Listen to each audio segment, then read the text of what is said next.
हा म्हणजे? अरे देवानं ठरवलंय ते. आता तू म्हणशील दिवसा ढवळ्या घोबडाला बाहेर काढायचं, त्याला दिसल का? नाही, त्याच्यासाठी अंधारच लागतो. आता हे कोणी ठरवलं? तर हे भगवंतानं ठरवलं. आता तू म्हणशील का त्याच्यावर अन्याय झालाय म्हणून त्याला बाहेर काढा, आणि जरी समजा त्याला बाहेर काढलं तरी त्याला दिसल का? नाही. ही सगळी भगवंताची इच्छा, म्हणून ही विद्या त्या शूद्रांसाठी नाही. आणि बाई ही शूद्र आहे, त्याच्यामुळं तिला पण शिकण्याचा अधिकार नाही. तुझा अट्टहास कशाला? तू कशाला पापाचा धनी होतो? याला मी पाप मानत नाही.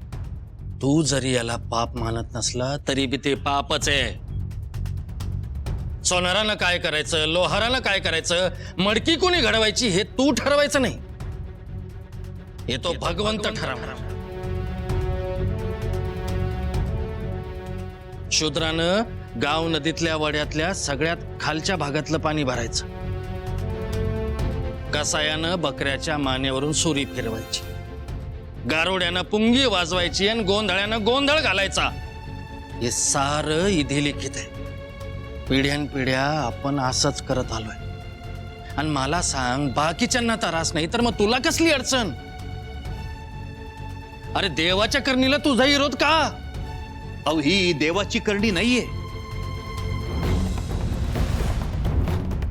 जातीच्या उतरंडीवर वर्चस्व ठेवण्यासाठी काही हुशार लोकांनी देवाच्या नावावर खपवलंय हे. भरम भरम आहे हा तुझा. मला फक्त एकच सांग, तुला जात महत्वाची की तुझा हट्ट? तेवढंच सांग.